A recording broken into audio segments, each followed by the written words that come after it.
214 Mutaiga Road is the address for Ghana's High Commission here in Nairobi, Kenya. So welcome to what promises to be an exciting episode of Beyond Borders on ChannelOne television. My name is Caleb Kuda. I love the vibe. Look, let me take you. I usually love these stuff.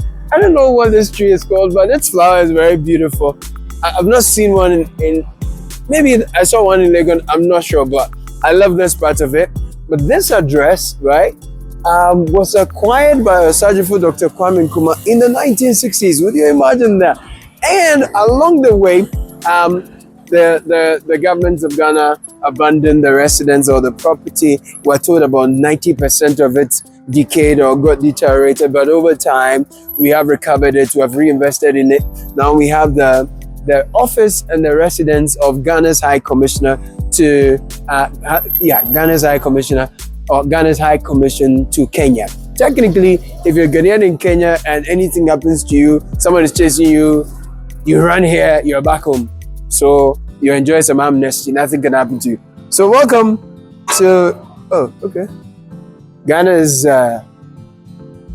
High Commission residence. Stay tuned, get close to your television sets, increase the volume, and get ready, get some juice and sit back and enjoy. We're about to have time with the High Commissioner to Kenya.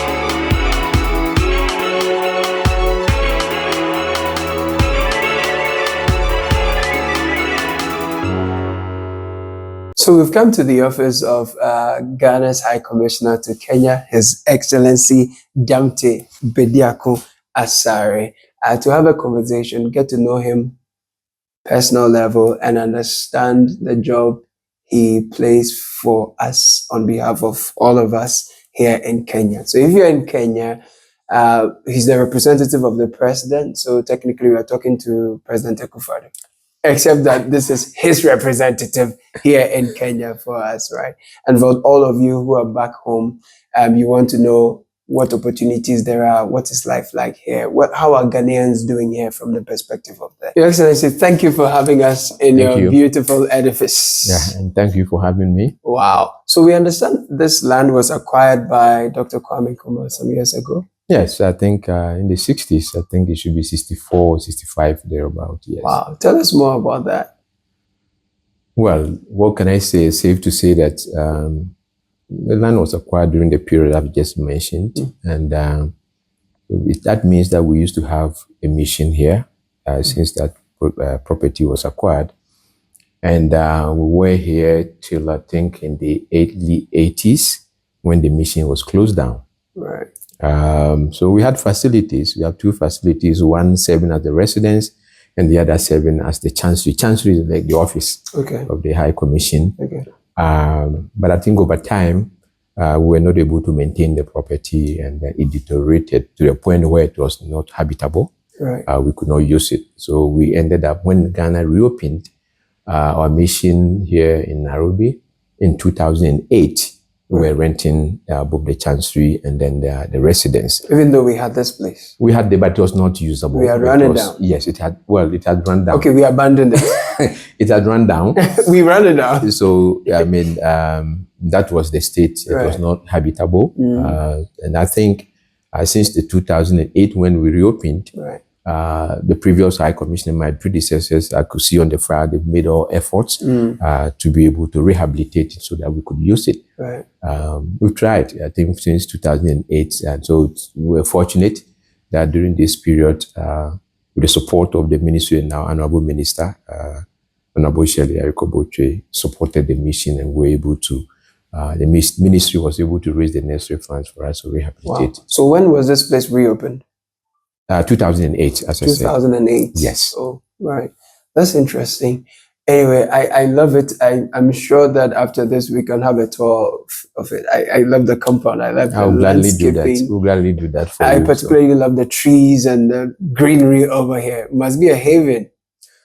Oh, what's the heaven? I grew up in a village, so trees. I'm used to being in the forest, being in the with trees around me. So I think that's a good thing. But generally, I mean, you see Nairobi. I'm sure you've traveled around the city, and you see that they have the greens all over. Just not too far away from here, they have what they call the Karura Forest. Yeah, it's a huge forest actually. Yeah, in the and middle this is of in the the heart city. of town. Yes, this is a forest in the heart of town. Just like maybe we would have had with the Achimota Forest, something like the heart of the city. And it's a big forest, big. And a lot of people go there for their walks, for jogging and all manner of things. So, yeah. Anyway, so who is His Excellency Damte Bediako Asare? Oh boy, thank you very much. So the name is Damte Bediako Asare. I was born at Nkoko. In the Kwahu area. Right. But I grew up in the Afram Plains at Donkokro. Right. Where I schooled up to, I finished O-level there. Of course, that was the highest institution in the whole of Afram Plains. So Donkokro Agri Secondary School. Okay. I finished in 1987. And then I went to New Jabin Secondary School for my sixth form education. In Jasco. Right. Yeah. And so I finished in 1989.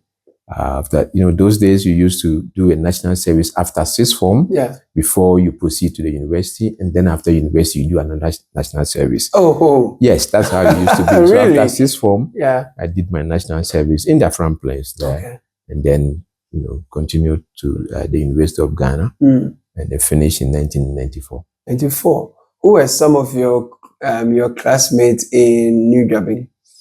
New Jabin, I have. Samuel Okran, who is is one of the big guys at this insurance company owned by, I think, is it Dufo? Okay, SIC? No. Star Assurance. Right, I think it's, I don't know whether it's the managing director or something, but it's one of the biggest guys there. I see. And Ebenezer Chum Asante, who was one time, I think, the vice president of MTN Ghana. Oh, yes. Right. Yeah. So, and I have a few of them who are now, I have Mr. Dr. Maxwell Fusuhine Apia. He's now an associate professor in Canada. Wow. Yes. But what did you study in Legon? What did I study? Yes. Oh, I studied linguistics. And then philosophy. Oh, yeah? So you did classics, philosophy and classics. And then Russian language. You did Russian as well? Yes. So I'm guessing you dropped Russian because you didn't mention it. I didn't drop it. I think I rather dropped the linguistics along the line and did Russian and then philosophy. So you combined Russian philosophy? Yes, because I wanted to learn how to think. Wow. Was diplomacy part of your trajectory? As far back as then? Well, as far, when you finish in school, I think it's a bit difficult sometimes. Those days when you were looking for jobs, all that comes to your mind is, so when we were given the subject like that, I was an accounting student doing accounting, economics, and French at the O-level. Okay. But the University of Ghana admission system. They will just destroy your dreams for you. They just destroy your dream for you. But on hindsight, sometimes this is the complaints that we have. But I think an advice that was given by a friend when I told him that I wanted to leave the university because of the course that I was given, he said, no, the first degree, you could do anything. Really matter, but what happens afterwards is the most important thing. So I got encouraged and pursued this course and finished in 1994. I remember because of the language, and we served a year abroad. So you went to Moscow? Yes. And I used to see the Ghanaian diplomats, how they used to interact with the students.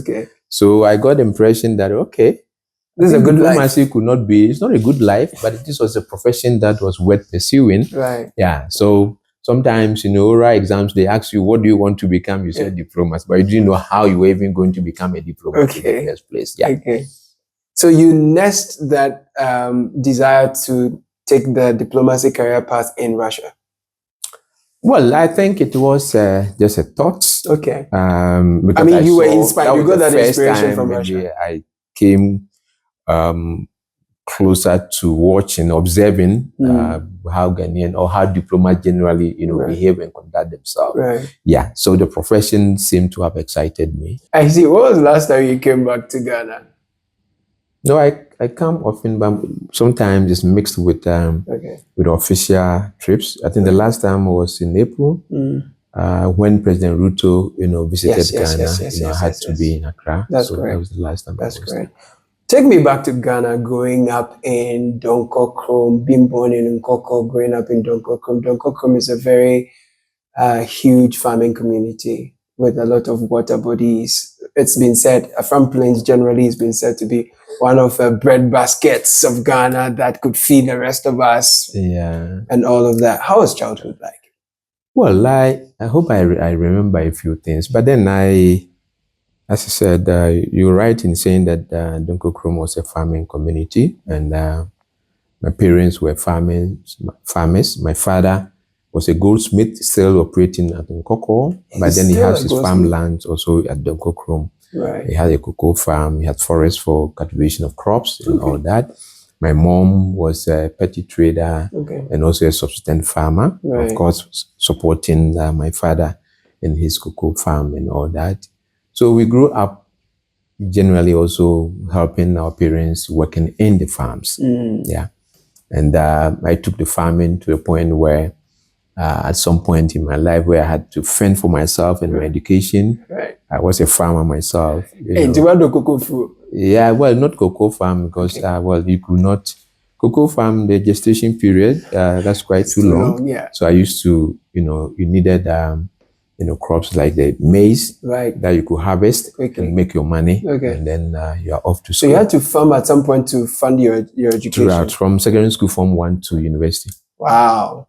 I see. So that experience, interesting. And then you came to Legon, studied Russia, classics, philosophy. I didn't do classics. No, philosophy. Yes. At the time, it was just philosophy. It was philosophy, Russian, and then linguistics. Linguistics, I dropped. Right. Yeah. Why do you drop linguistics? Well, I think it was a question of not getting what I wanted to do. Okay. What did you want, by the way?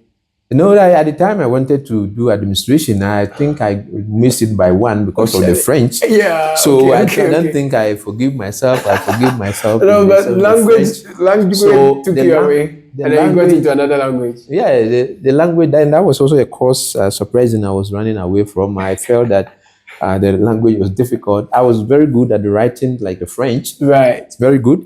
But then when it came to the spoken, so I said, why do I wanted to go through that hassle of speaking the language and all that? And then at the A level, we had some challenges with the French. Because I recall that literature, for instance, we needed to use 2 books. We had only 1 book for the whole class. And that one, I even got it through a friend, Guy Panoa, who was at Mount Mary. And then they went on a study abroad at, in Abidjan. Okay. So I told him that we needed these books. He said, okay, I can buy one. So he bought one. And that was what the class was using. The entire class? The entire class was using. So that was quite challenging. That's wild. But apart from that, so I wanted to run away from the language. And then I got, even at A level, I wanted to do geography instead of French. Okay. So I wanted to do accounting, economics, geography. Right.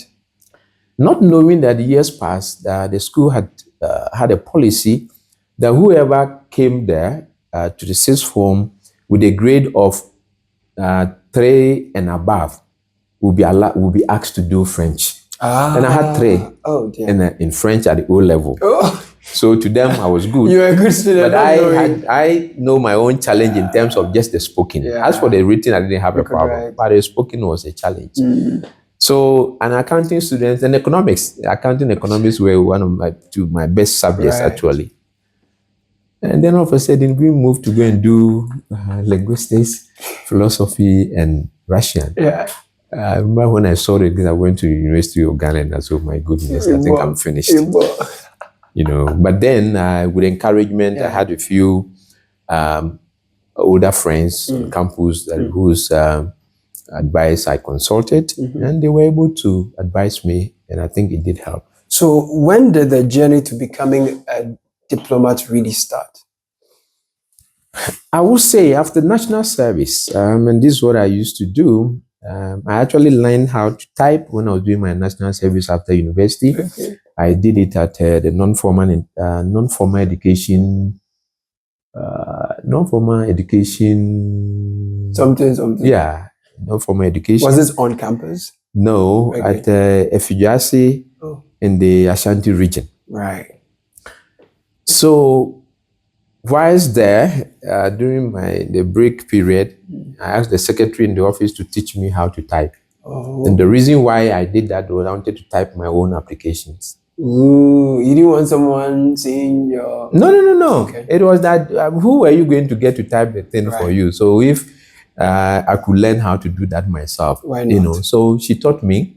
I don't think I recall her name, but then I learned how to type. Right. So I started typing midway in my national service to any place, any department, any ministry that I felt given the opportunity I could work. Do well, right. And then when I finished, just around, I think September, when we had just finished the national service, and I got a letter. Okay. Yeah, I had gone to campus to visit a friend when my landlord in the Fijasi drove to, because he knew the friend, so drove to Kumasi to hand over the letter from the Minister of Foreign Affairs to me. Are you serious? I'm very serious. Wow. What's his name?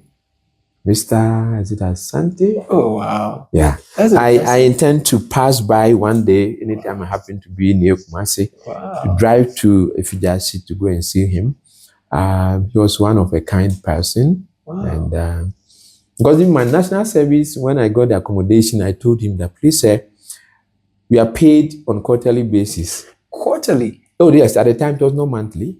Wow. So within a quarter, then you get your allowance. And how much was that? I can't remember. Okay. I think it is something that you may not be able to compute. So I told him. Yeah. So the manager said, okay, that's fine. He was such a kind person. Wow. To the extent that there were times, okay, within the quarter, when I received my allowance, then I'll go and also pay 3 months, And then he would take the money, looked at it, take part and give the rest to me. No take way. It. So he took me like a son. Right. Yeah. And so he was the one that actually brought a letter to me in Kumasi. I had gone to visit a friend at Tech, so he brought it there. And I took it. And I remember very well looking at it in Foreign Affairs, because he had children of his own who were outside, some in Germany and the United Kingdom. So when I mentioned, then he was once working with the Ghana Cocoa Board. Right. So he was an experienced civil servant. Okay. And he said, no, Foreign Affairs can be good. So proceed. What, you had doubts about that? Doubts about it. So you don't know much about the ministry. So, and it's not like you have an uncle, you have somebody that you could, how do you call it? And in all this, I see an absence of career counseling and guidance. It's always after the fact. Yeah, maybe it was on campus, but we didn't see its relevance until we left. I know. Yeah, and there are a lot of facilities sometimes that are available. That's true. That students don't take advantage of. But we don't take advantage, from such things. So I don't think I ever got closer to the guidance and counseling, office to seek advice or anything about the career, development or anything of the sort. So that's how it started. So the ministry had received my application and requested me to fill the PSC form, for all those who wanted to, enter the civil service. So I did. I filled the form, but I didn't go to Accra. I mailed the form to Accra. Okay. Yeah. And then is it that you didn't have the means to go to Accra, or mails were they were efficient, but I also didn't see the need, because if I posted my letter and they received it and they had responded, then it gave me the confidence in the system that they will react to or maybe respond appropriately to this. But you didn't need to know anyone though. Oh, I didn't know. If I had one, maybe I would have been okay, but I didn't know anybody to begin with. So I don't blame people who knew people to consult. I didn't have. So yeah. So I did. I filled the form, sent it. But in the interim, I've always believed that you don't need to stay idle. So the intervening period between the time that I finished the national service and then waiting to see where I'll have a job offer, I went to teach, at Achinsua Secondary School. I was teaching English, teaching everything that was given to me. Including French? No, French, no. I didn't want to go and deceive anybody. If we came to teaching them in Oras, I'll be found wanting, so I didn't want to, catch that. Right. So whilst teaching one day, and the school post boy who usually came around distributing the school letters, I got one, and I saw that the stamp of the Minister of Foreign Affairs was at the back, and I had been invited for interview. So then around that time, I lost my dad. Oh no. Yeah, I lost my dad. It was quite painful. I hadn't had the opportunity to live with my dad, in a long while during the period that I was schooling. So to have lost him when I had finished university and now looking for a job, it was tough. How old were you at the time? I'm an old man anyway. So 66 and my father died. So I think I was about 30, just about 30. Okay. And I lost my dad. So I actually joined the ministry just around that time. Yeah. So when I was preparing for the interview, then we had my father's funeral. So we had the funeral and then I proceeded to Accra. Just around that time, I think, I remember they changed the interview date to December of 1996. Right. So I went to Accra, went for the interview, and then I left back to my school to teach my students. And I made a lot of friends from the students. Now some of them are CID officers, police officers, some are immigration officers, some are the World Bank of Ghana. You want to say hello to some of them, mention their names? Yes, I think... they will love it. Yeah. I think, I hope I remember their names. Akosa. Okay, Akosa was one of my favorite students. Okay. These were boys who were from that small village. And I think recently I met one of them who is an immigration officer. Okay. And he was telling me that, sir, you were not only teaching us, but you were giving us hope for life. Wow. Because I took them like my younger brothers. Right. And seeing the environment in a small village, I changed to a small village. And then I felt that I also owe them the responsibility of offering them some guidance and hope in life. Right. That they should look beyond that small village setting, Achirinsia, and rather aspire for something much greater. And I think it helped, because then some of them now took their studies very seriously, knowing that they could go beyond where they found themselves in that environment. And then, so that was it. I've gone for the interview, back to my Achirinsia, enjoying the company of the young guys. So those days, if you were a teacher, you're a big man. Their mothers will bring you food. They'll bring you food. It's good to teach in the village. It's good to teach in the village. And then these boys who befriended them will go to their homes. And I think it was, I felt that I owe them something,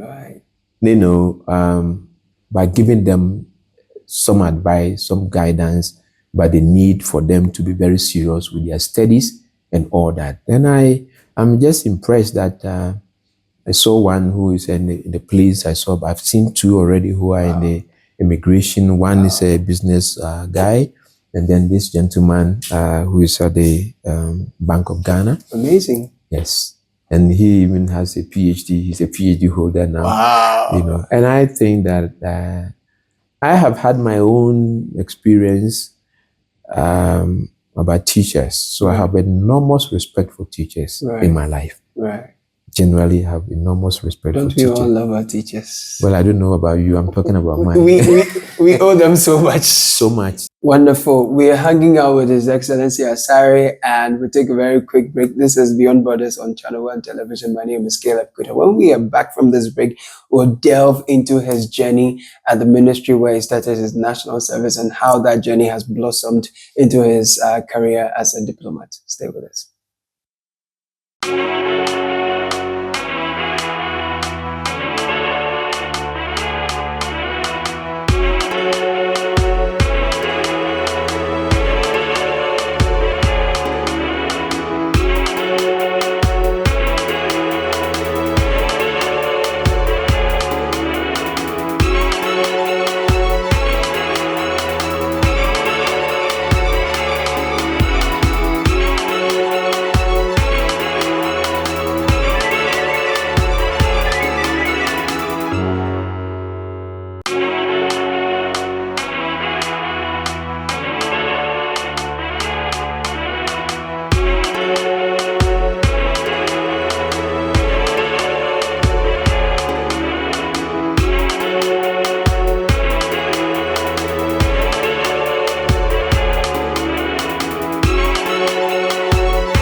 Welcome back. This is Beyond Borders on ChannelOne Television. My name is Caleb Kuda. We are hanging out with His Excellency Asare, Ghana's High Commissioner to Kenya. He's been telling us his life journey so far. We've gotten to the point where he's been posted to the ministry as a national service person. So what happened thereafter? Let's find out. Your Excellency, so at this point you were 30 and you went to the ministry with a lot of hope or anxiety. What was the feeling like?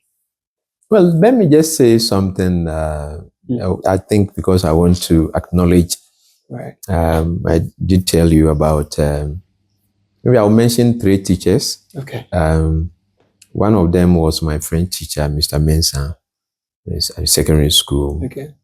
New Jobbing? No, Donkokrom Agric Secondary School. Okay.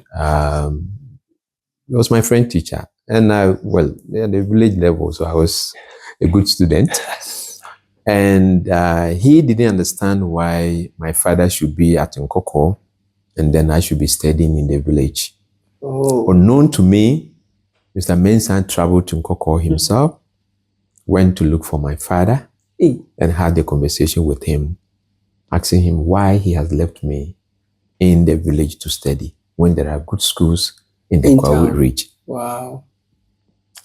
So it's something he didn't tell me until he came back and then told me that I went to Nkoko and this is what I want to discuss with your dad. Wow. It didn't happen in terms of changing the school, so I continued. The second teacher is Mr. Redu, who was my Greek teacher, also at Donkokrom Agric Secondary School, who told me something very significant in my life. At one vacation, we met on the streets at Donkokrom. And then he asked me how I was doing, and I said, I'm fine. And then he said, he's watched me over the period in school, and he felt that you should advise me. And the advice was that he knew the family background, had a lot of siblings and nieces and all that. And that there was the tendency for me to be asked by the family to say that even after your O-level, try and become a people teacher so that you can support the other members of the family. Right. And he warned me against that if I attempted, that could be the last time, well, like your progress will be hampered. Okay. And that I should behave like my sister did not exist. Right. Because I was not in a position at that time to be able to help them. Oh. But if I should pursue my education to some point, one day, maybe even your signature could assist somebody in the family. Wow. So there's that tendency where families overburden, they are young. The third teacher, just before I got to the Minister of Foreign Affairs, Dr. Belson, I had you know what we call COMSO. I mean, when you want to get scholarship to study abroad, and the University of Ghana BAM Library had a huge book like that. And so anytime I went to library to study, whenever I was tired, I'll come down to the lobby, and then I will be going through this, wanting scholarship to go and study abroad. COMSO. So I was able to get the scholarship to study at the Leeds University in the United Kingdom, Chevening scholarship. Not the one that's given to the government, but through my COMSO, because the university, as part of their application process, sent all the Commonwealth-related scholarships that were available, including those that were managed by the universities itself. So I got that. Now Foreign Affairs came. I had gone for the interview. Oh my word. I'll tell you how I passed. I had gone for the interview and I passed. But I look at the salary of that was indicated in the letter of appointment. And I saw my pay slip as a teacher in Achirinsua, and that was better than the one in the foreign ministry. Oh, you don't mean it? And I said, why should I leave teaching and go to Foreign Affairs? So now the teaching was there. Foreign Affairs has come. I'm almost through to finalizing my scholarship to go and study at the Leeds University. In my state of confusion, this is a dilemma. I drove to the University of Ghana, to look for Dr. Belson. See. And I spoke with him. I said, this is what I have. And he was the one that told me, go to the Ministry of Foreign Affairs. You don't mean it.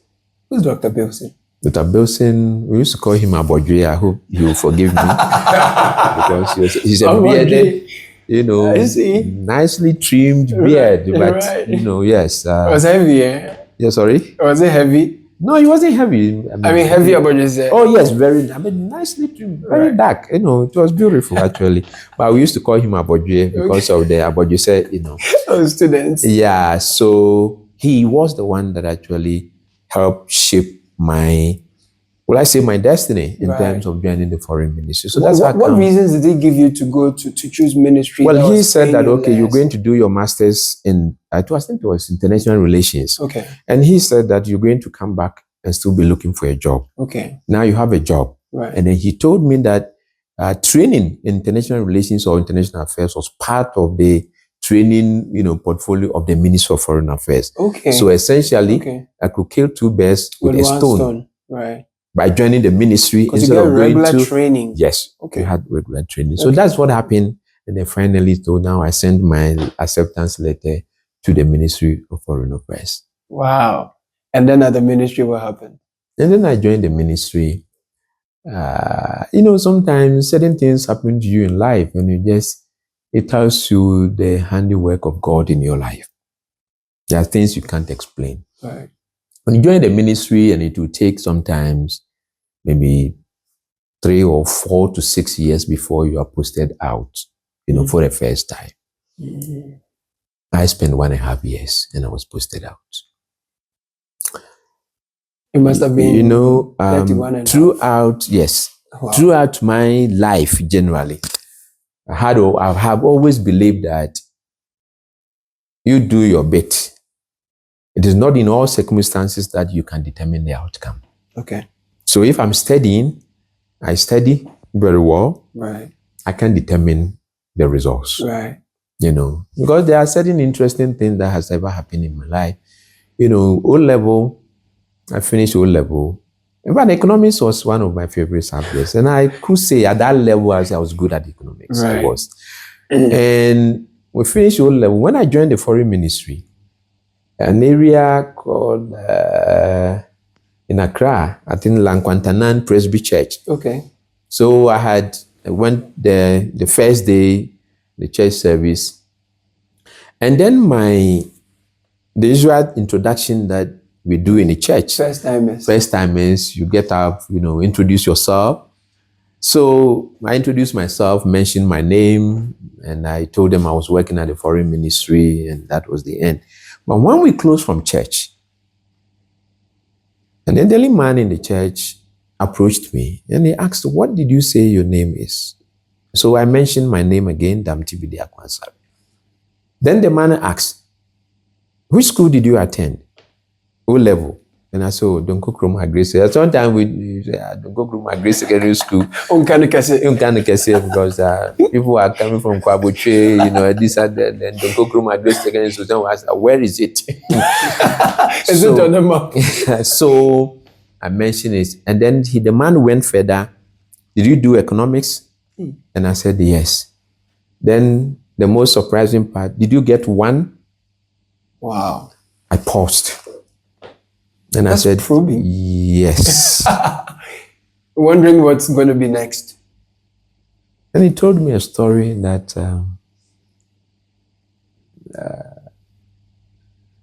it's heartening and it gladdens your life, your heart that even coming from the hinterland, you could still make an impact somewhere. Right. So this man was a teacher, okay, an examiner, and a marker. Oh. So he said, so he even, the other question that he even asked, were you 2 people that had 1 in economics? Hey. Then I actually what is going on here? And actually look at the man. I said, come on, where is this man coming from? Yeah. Then he said, when my paper and that of my other friend, Guy Panoa, who was also a friend, okay, were marked, and they looked at the marks for our economic papers, and they look at the schools where we were coming from. Yeah. They couldn't believe it. That students from that school could get those marks. Wow. At O-level economics. At the time, did you have your names? I thought they used index numbers. Oh, but the index number, when finally, you know, this finally, yes. Yeah. So I believe that is what maybe right. got imprinted in his memory. And he remembered your name for that long. Yeah, but I believe maybe it was something surprising to them. Right. So they met on the paper and had meetings to be sure that truly Donko Krom produced something like that good. These two guys. Oh in my economics. word! And so that man has remained Mr. Nyakudochi. Okay. He's remained a family friend. Mr. Nyakudochi. Nyakudochi. He's an examiner. Oh, not. I think he left at the time that I met him. He was working at Air Liquid. Okay. Yeah, I think Tema or so. And he used to give me a lift once in a while when I was going to, work. And after all this performance, you didn't get to do anything economics related. That's the University of Ghana for us. I hope they have changed. But pardon me, I still love University of Ghana. That's my school. Yes, so that's part of the story. Yeah. So that's how come I chose the foreign ministry. Right. Now, you remember I told you that I was given a subject and I even wanted to go back home. True. I was asking myself, an accounting student, economic student, coming to University of Ghana, going to do these subjects. And this same Dr. Belson, right. I remember Russian was the first subject I wanted to drop.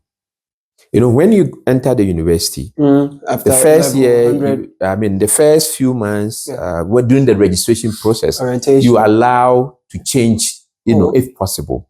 Okay. But this is how it used to work. Okay. First of all, you might have gone to the department that wanted to accept to make a change for you. Right. And then you go back to the department where you wanted to change to also agree to release you. Okay. So I had filled the form, gone to sociology department. That's what you wanted. That's where I think anything that could get a little bit closer to economics was what I was looking for. Oh man. I felt literally thrown into the deep. Yeah. Right. So then Dr. Bilson was the one that I had approached. He was at the modern languages department because I wanted to change the Russian, drop the Russian language and go for sociology. Right. He asked me, and I was very sincere in telling him that what was I going to do with Russia after university to find a job to do or something? Because the family, So, and then he asked me, but what shows that whatever you wanted will be the one to give you a job? Wow. And I stayed with the Russian language. Right. I told you I joined the ministry and after 1.5 years because we entered in January 1997. Okay. And by July 1998, you were posted. I was posted. Russia came in handy to go to Moscow, Russia. The language that I had wanted to drop. You don't mean it. You think that there was a hand that was plotting all this, writing all this story? Right? What do you mean by a hand? I mean, you feel that beyond all, in all this, upon hindsight, there must have been a master plan for your life. Definitely. Everything planned out. All these things that look at even this tutor, a former tutor, I don't know where he was actually teaching, this Mr. Nyakudochi, keeping this name in his memory, meeting me at a church, just mentioning my name and remembering this story. Are you one of the two people who had one in economics? Yes. Wow. Look at this teacher that advised me to focus on my education till you get to a point in your career, your life, where you'll be able to support the family, but not now. Wow. Look at my friend teacher that decided on his own volition to travel all the way to Nkoko to have a conversation with my dad. Wow. And your landlord? And my landlord. Who drove from Efijasi in Ashanti region to Kumasi to hand over the letter that came from the foreign ministry to me. And when you were confused between Ministry of Dr. Foreign Bilson Affairs that came in to help me shape and my Leeds decision University. making. Wow. Wow. So now you have been posted to Moscow. Yes, I was posted to Moscow. As what? And what role? Well, normally at the level, you were affairs secretary responsible for political and economic matters. Okay. And I was also responsible for education, because we used to have quite a number of Ghanaians being trained in Russia at the time. Yes. So again, your economics background came into play. Yeah, definitely it will. Well, it's a subject that I will never leave. Even maybe until recently, from time to time, I'll go for my accounting books and still want to. I love the subject. Wow. I love economics, but unfortunately, that's how it got truncated. I see. So from Moscow, how long did you stay in Moscow? 4 years. Our tenure is over. By the time you're leaving Moscow, what had changed in your life? What has changed, I had been exposed to diplomatic practice. Right. How diplomats conduct themselves, the work that we do for your country, for your citizens abroad, for students. As I said, I was also handling students. And, I had always believed that when you have the opportunity to work with the younger people, you have some responsibility to also guide them in life. Right. There's one story that I may want to add. Please. The year abroad students who used to come to, Moscow, one group that came, and I remember we had a conversation with them, and I told them I had an experience when I was a student that I shipped my, Russia, like speakers, some gadgets were very cheap. Right. So we could depend on our allowances to buy quite a bit. And the idea was that you return home and you sell them, and that you can depend on that as you make some money to continue your education. Okay. We did that. And my year group, when we left Moscow back to Ghana, we got the news that the shipping company had gone bankrupt and therefore could not ship our items. And that was the end. Whatever we had bought, whatever we had shipped, everything was just gone with the wind. Just like that. Right. Now, what I always do in life is not that I traveled along this path, so you should also. So when these students came, I was now a diplomat. I had a conversation with them, and I told them that I was not going to allow them to waste their resources in purchasing those gadgets. Right. That was what we did some time ago. And on hindsight, I felt that if I had kept my money, maybe I could have depended on that instead of going to use it to buy those items and losing them. It's a risk. Yes. So these students listened. Right. And by the time that they were leaving, we have been able to gather their allowances. We pay them, and they have some good money. Wow. I know one of them who was working in a bank. Oh, this gentleman, I hope I don't forget the name. And this man went back to campus and was able to buy a taxi for himself out of that. And he met me and told me. Abroad. Yes. Wow. And he said he was so proud. Sometimes he would see me in traffic and stop and would want to come and say hello to me because of that advice that we gave them. So that's what happened. So we're able to encourage the students, to take their studies seriously. And then I finished. So by the time that I was leaving, I had spent 4 years and came back, and I have my small car, and then came back home to Ghana in 2002. So you're a proper career diplomat, so to speak? Throughout. So by December, will be about 28 years in the foreign ministry. Wow. Wow. And how long have you been in Kenya? Kenya, this is my 3rd year. This is your 3rd year? Yes. So before Kenya, what was your last posting? Yeah. I have served from Moscow. I was served in our permanent mission in New York to the United Nations. Right. I served in London. And then briefly, about 7 to 8 months in Addis Ababa before I was brought here. So you've been at number 13 Belgrave Square? Yes, I was there. Oh my God. I love the place, a beautiful place. Papa Usankuma hosted us last year. Yeah, actually, I served with him. Oh, interesting. I served with him. I served at least, I think I served 3 high commissioners before I left within the 4-year period. Wow. Because when I got there, Professor Danso Boafo was left with a few months to leave. And then after that, Ambassador Victor Smith came. Okay. And then 2016, the NDC lost the election. So he left, and then Papa Nkrumah came in 2017. Right. So I served the three of them before I finished. I see. How does politics impact diplomacy? Diplomacy is politics. When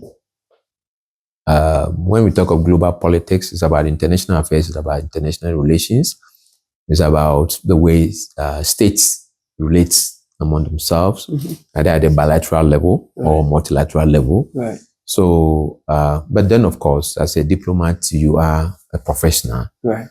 So the expectation is that you behave as a professional, right, and conduct you serve all government. And then in Ghana, in the Ghanaian system, we are still part of the civil service. So you serve all governments. right. So to me, it's proper that you behave as a civil servant Right. that serves all government Right. as diligently as you can. That's right. I will come to Kenya, Ghana, and what the journey has been like so far, some of the achievements, milestones, and all. Behind you, I see an array of awards.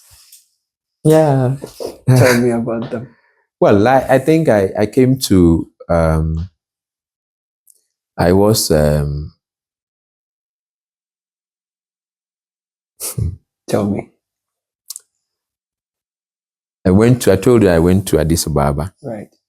I had been posted, and I think I was waiting for my posting letter. Usually you see the posting list published. Okay. And then the names are indicated where you have been posted to. And I was waiting for my posting letter. And I remember our director for administration, my good friend, Ambassador, he's now our permanent representative in New York. Okay. And I kept asking me, please, Harold, where's my letter? I'm waiting for my letter to go. And we said, no, don't worry, we are working on it, and it will come. And one fine evening, he came to my office with his letter. And so he gave me the letter, and then I said, thank you. And I dropped it on my desk. And then he asked along the line, but why don't you open the letter? I said, but after so many years in the ministry, I know how posting letters look like. So why should I open this one? Yeah. The only difference would be that maybe when it was New York some time ago, I'll see Addis Ababa. Okay. So why should I open? He said, but at least I've given you your letter, just open it. You know, things that happen in your life that humbles you, this was one of them. Right. So then I opened the letter, and the letter did indicate that you have been posted to Addis Ababa as the deputy head of mission, but the president has decided to commission you as an ambassador. I sank into my seat. Wow. And I was speechless. So Addis is where you became ambassador? I was ambassador, but I was going as number 2. Okay. Yeah. Okay. I didn't know what to make of it. I didn't understand it. I've been like, what is this?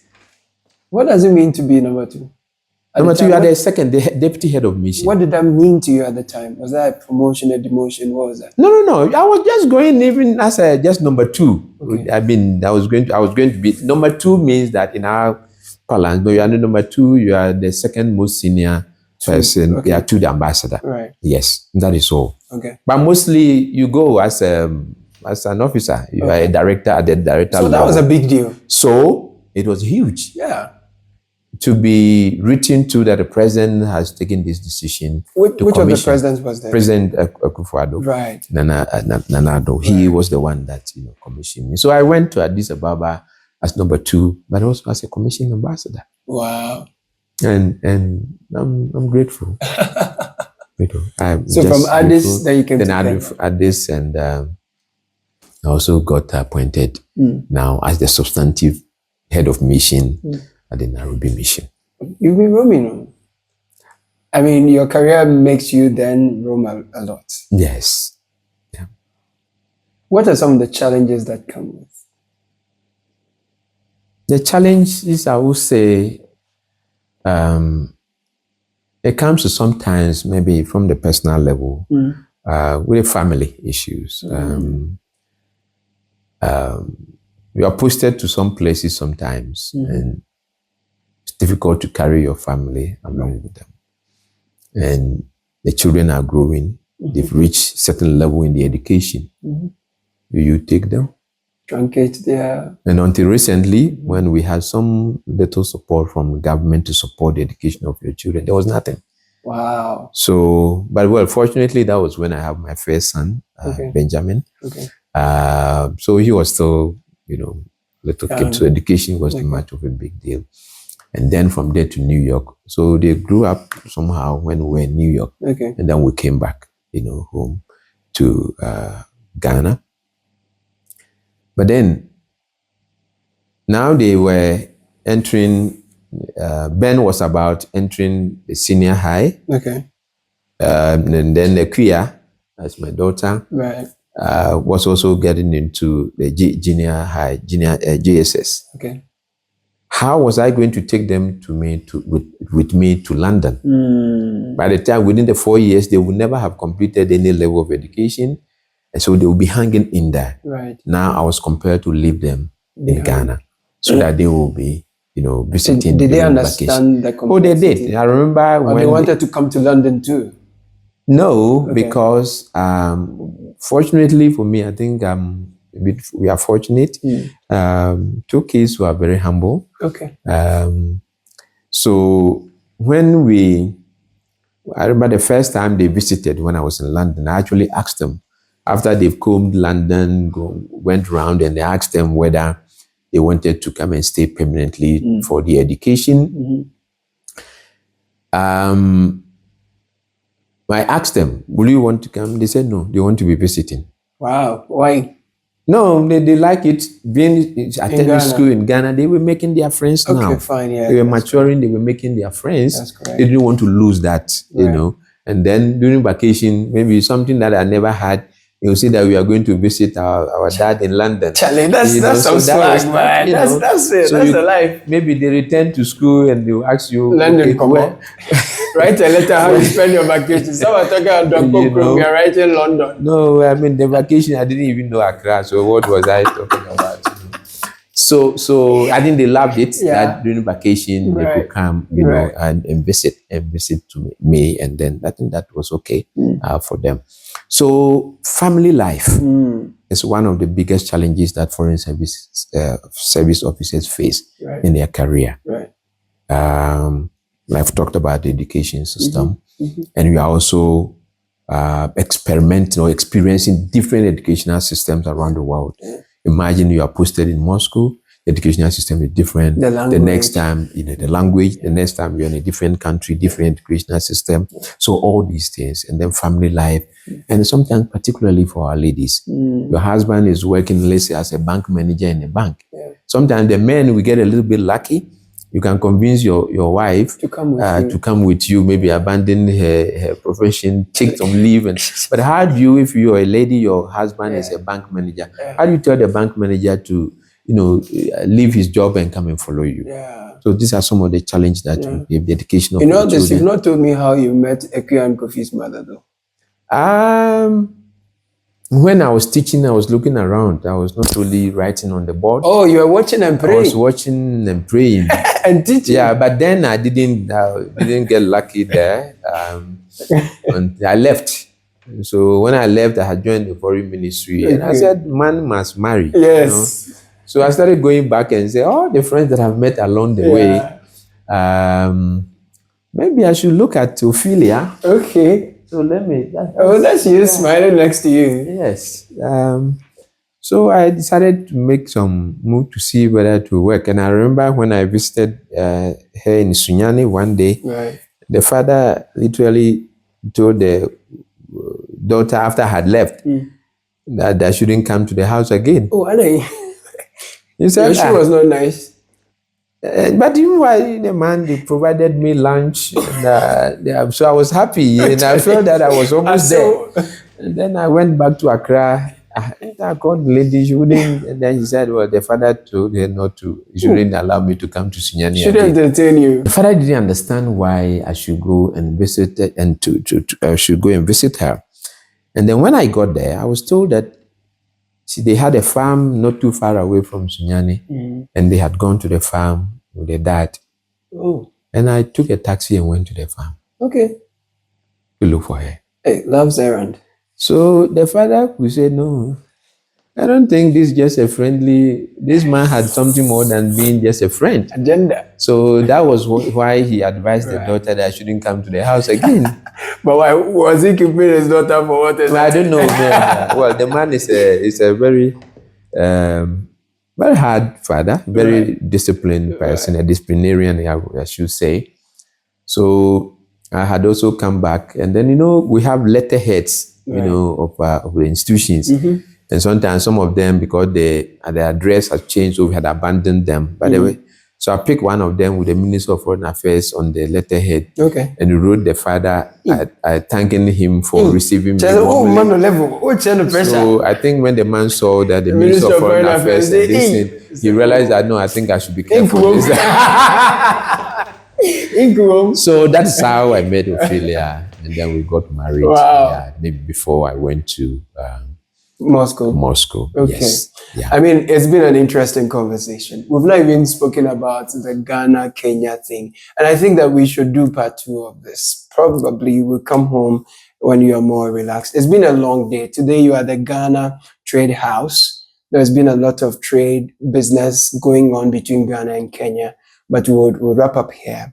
And then we'll probably do part 2 when you have the time, graciously. Okay. And then we can talk about everything else. But it's been such a pleasure talking to you, Your Excellency Asare. Thank you so much. Thank you. Thank you so much. And good for having me. Great. Thank you. So that was a very exciting journey into the life of His Excellency Asare, Ghana's High Commissioner to Kenya. This is Beyond Borders on ChannelOne Television. My name is Caleb Good. I hope you enjoyed it. Stay tuned. We'll bring you more. Keep watching ChannelOne Television.